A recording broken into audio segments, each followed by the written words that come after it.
if you will. Notre Dame's legendary Four Horsemen did not name themselves, nor did Michigan's Fab Five. The University of Texas didn't come up with the name Wishbone for their new offense back in the late 1960s. Well, guess who it was? It was a sports writer or a broadcaster who thought up those great nicknames. So tonight, we are going to learn about 8 of the best in the business. They've brought lasting fame to our great state, Texas. So, to introduce our first inductee, Denne Freeman, Mr. Tom DeCola.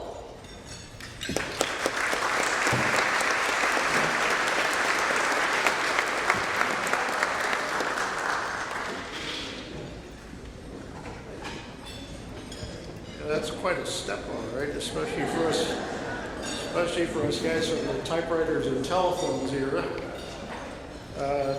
Denne Freeman is a great friend of mine. I think it's fitting that this is also Armed Forces Day, so I'll throw a little NCO salute to Lieutenant Denne Freeman, U.S. Army.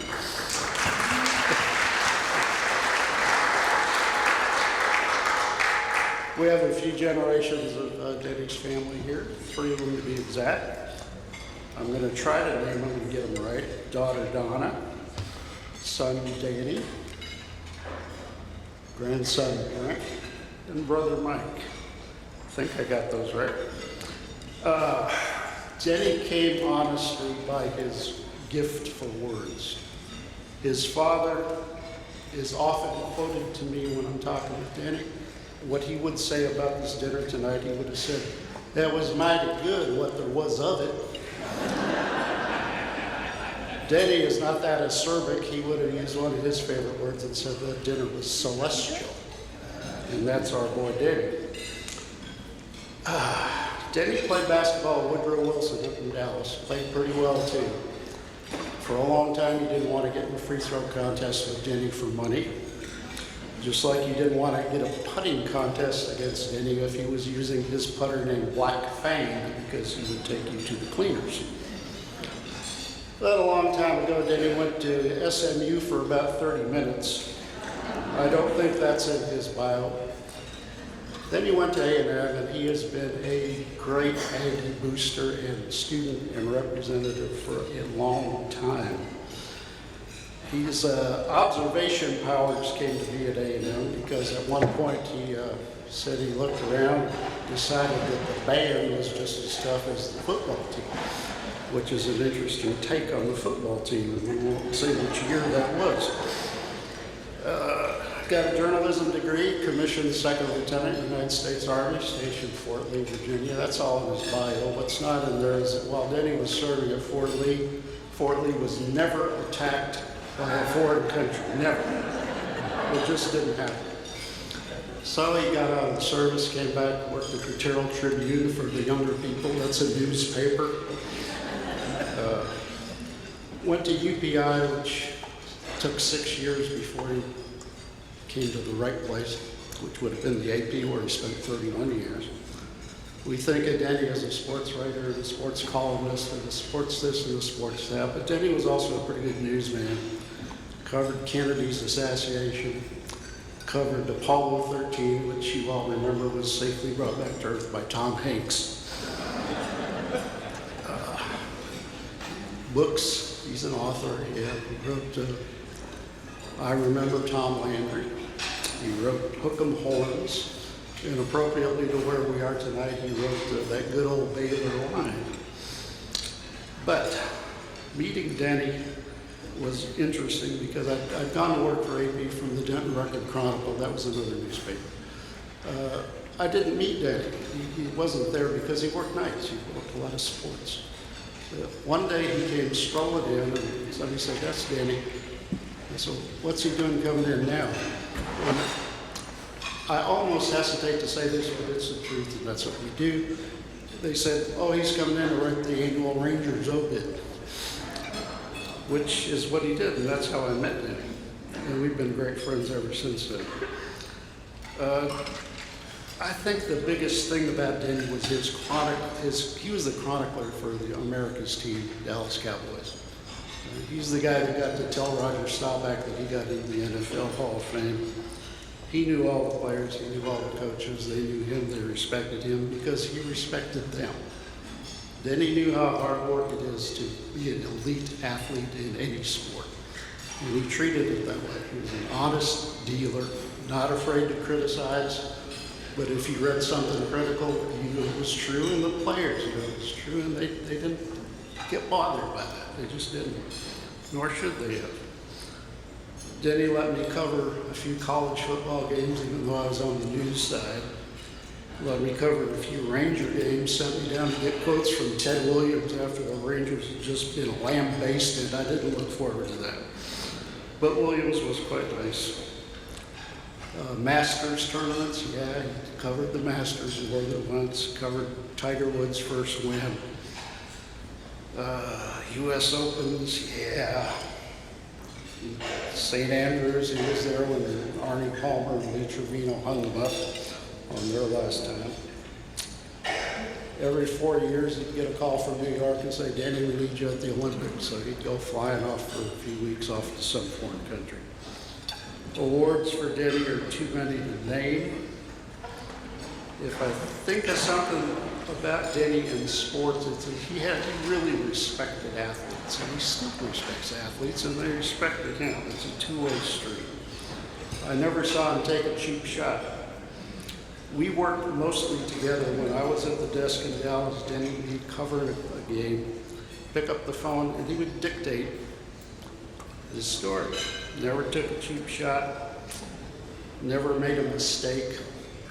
Crowning lawyer for me was one day, he said, if you see something that needs editing, go ahead and edit it.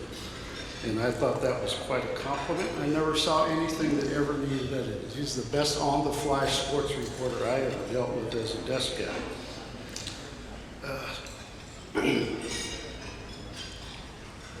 Try to keep this in a reasonable amount of time. Good golfer, played golf with Darrell Royal, Frank Royals. Byron Nelson had a 9-hole match with Denny once. Byron won 7 of them. That does not mean that Denny won 2 of them. Played Luke Holtz. Could he be a prankster? Yeah. AP made its money from its members. The big money came from the big newspapers. Dallas Times-Herald at that time was Dallas's afternoon newspaper. That was a big revenue producer, and you treated him that way. So we had a media league in Dallas. Denny was a pitcher, decided that he could take a grapefruit, make it look like a softball, and pitch it to the sports editor of the Dallas Times-Herald. You think about the pressure involved in it. First, you got to make it look like a softball, which he did. You got to make a pitch that's going to cause him to swing, which he did, and he hit it, and we know what happened after that. But they did not drop the AP, so it worked out all right.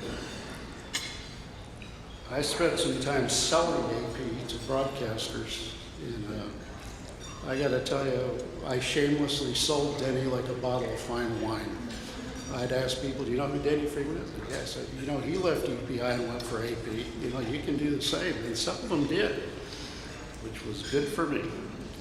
Denny's a life member of the Baseball Writers Association, the Golf Writers Association. Still has a ballot for the Heisman Trophy. And a real proud association with this group here, the Texas Sports Hall of Fame.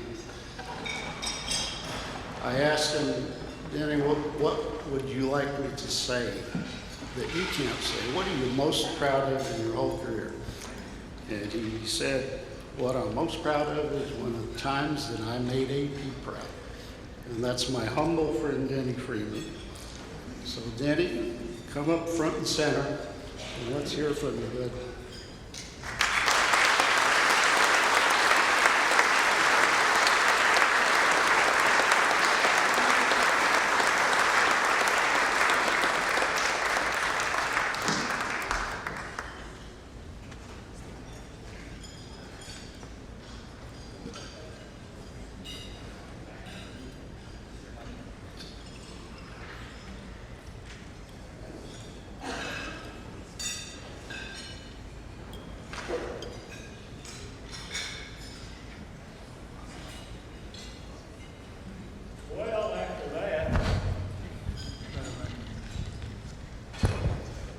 after that, I think that we're going to get Tom a dozen Chip and Joanna cupcakes.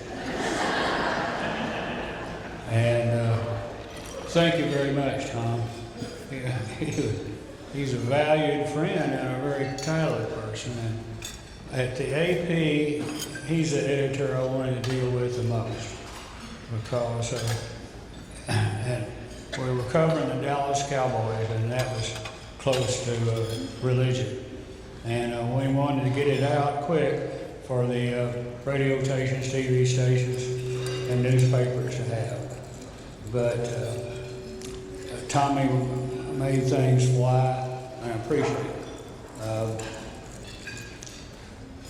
I was thinking one day that maybe I had the luckiest job in the world. I was driving to the Cowboy Stadium and thinking, really, I'm covering the Cowboys, close to heaven Cowboys, and I thought, if this wasn't right, I would be paying to get into the stadium. And so I always carried that with me of how lucky I was. And when you work for the AP, you never know where you're going to be the next day. And a lot of times I didn't want to go, and a lot of times covering the Masters or covering other events, like I covered the Dallas Cowboys 5 times at their Super Bowls.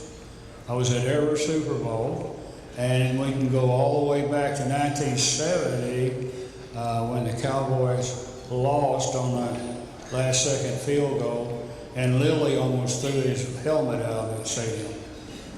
So, and then I was there the next year that they won, threw Tex Schramm in the shower, and took Tom Landry off on their shoulders.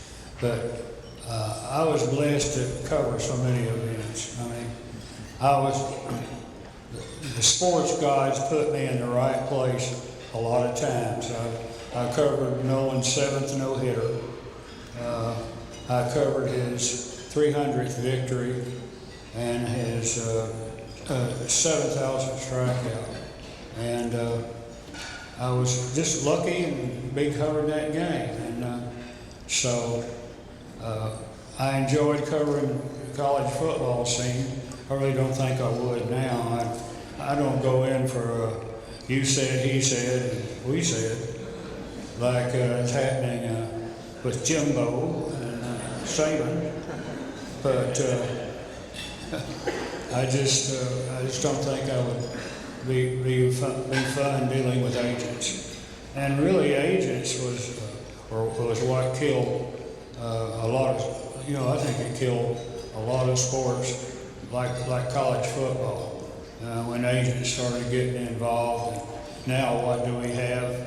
Well, we have somebody like Tom DeCola who entered the transfer portal, who jumped for the AP to Conoco, and he made a nice living at Conoco. He's a very rich person, and sorry, Tommy.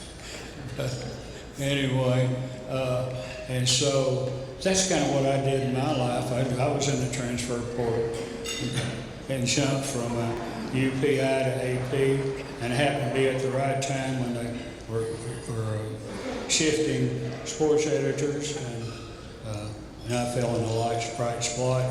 And the first story I got to cover was the Texas-Arkansas 1969 shootout, which became probably the most iconic football game. I'm sure everybody's heard of it. And it was one where President Nixon awarded Texas the national championship and forgot that Penn State had been unbeaten that year and was a candidate. So anyway, it's another thing.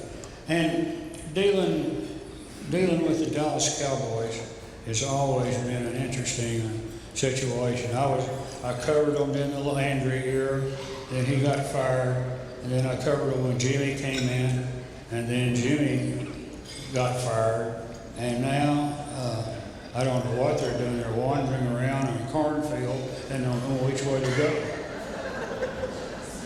So I was glad to retire when I finally did, and just one of the luckiest persons in the world. When I met people like Ed Werder and John McClain, and really everyone on this getting an award tonight deserves it. There's a lot of journalists who are good in this state, but finding one better than what these folks did in their time. And anyway, I guess it's probably time for me to wind up. I got Galloway coming on next. And I used to tell Galloway at a Cowboy game, if you can't write this one, you need to get out of the business. And he started folding up his typewriter like he was leaving. So, but Randy was a good friend of mine, and always enjoyed our association. And we really tried to, since we were the first ones at bat, we were trying to maybe hit a double or lay down a bunt, but we just got talking and couldn't quit. But I sure enjoyed all y'all's attention, and thank you very much.